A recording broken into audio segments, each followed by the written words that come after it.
नमस्कार. समृद्धीची रेसिपी मराठीमध्ये तुम्हा सर्वांचे मनापासून खूप खूप स्वागत आहे. चला तर मग आज आपण पाहणार आहोत अतिशय साध्या सोप्या पद्धतीने खमंग आणि चवदार असं कांद्याच्या पातीचं तवा बेसन. चला तर मग रेसिपीला सुरुवात करूया.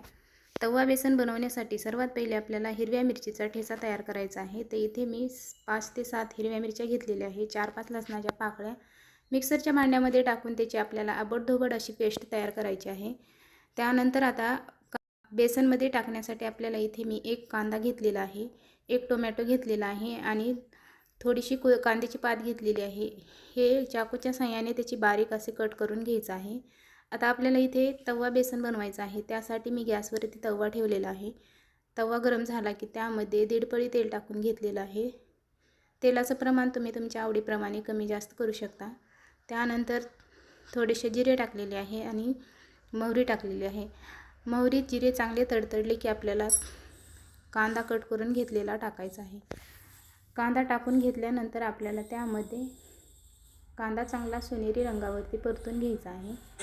तुम्ही कधी तवा बेसन केले का? नसेल केलं तर एक वेळेस नक्की करून पहा. खूप टेस्टी आणि चवदार होतं आणि झटपट होणारं. जर भाजीला वगैरे काही नसेल तर अशा पद्धतीचं तवा बेसन एक वेळेस नक्कीच ट्राय करा. खूप टेस्टी आणि चवदार लागतं.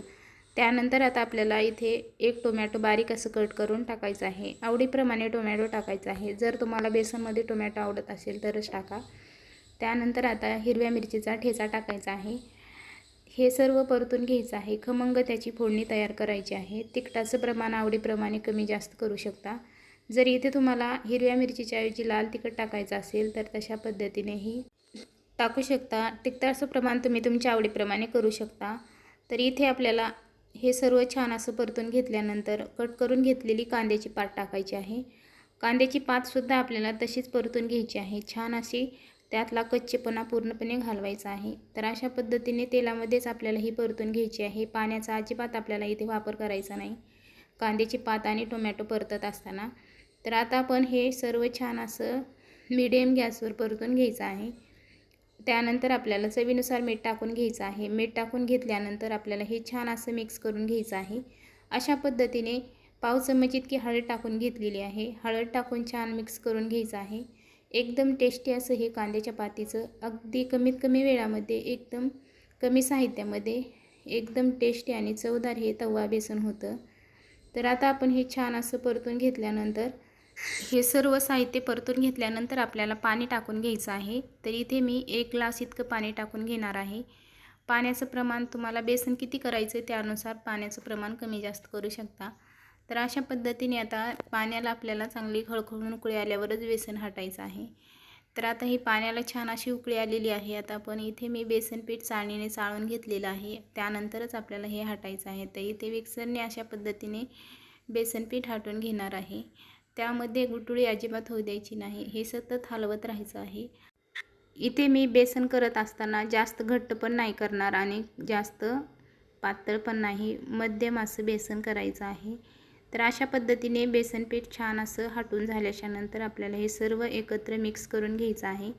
आणि त्यानंतर आपल्याला गुठळी जर एखादी झाली तर तीसुद्धा अशी फोडून घ्यायची आहे. पण शक्यतो गुठळी ह्यामध्ये होतच नाही.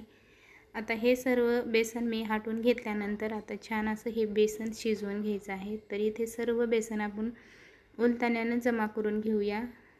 तर अशा पद्धतीने सर्व बेसन आपण जमा करून घेऊ आणि हे बेसन आपल्याला 5 मिनिटासाठी छान असं शिजवून घ्यायचं आहे.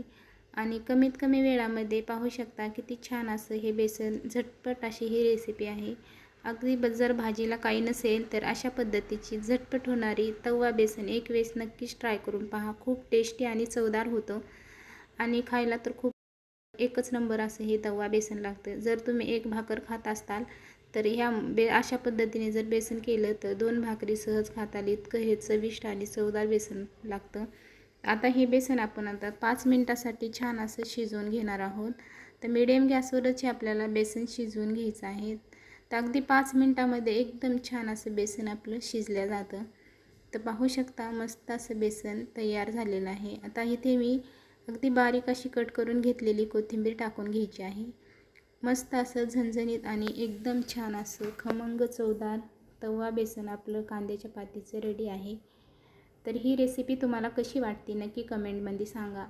रेसिपी थोडी जरी आवडली तरी प्लीज लाईक, शेअर आणि सबस्क्राईब करायला विसरू नका. आणि अशा पद्धतीची तवा बेसन रेसिपी एक वेळेस नक्की ट्राय करून पहा. खूप टेस्टी आणि चवदार होते. हे बेसन तुम्ही भाकरीसोबत, चपातीसोबत किंवा भातासोबतही खाऊ शकता. शिळ्या भाकरीसोबत तर खूपच टेस्टी लागतं. तर अशा पद्धतीने पूर्ण व्हिडिओ पाहिल्याबद्दल धन्यवाद. पुन्हा भेटूया अशाच एका नवनवीन रेसिपीमध्ये.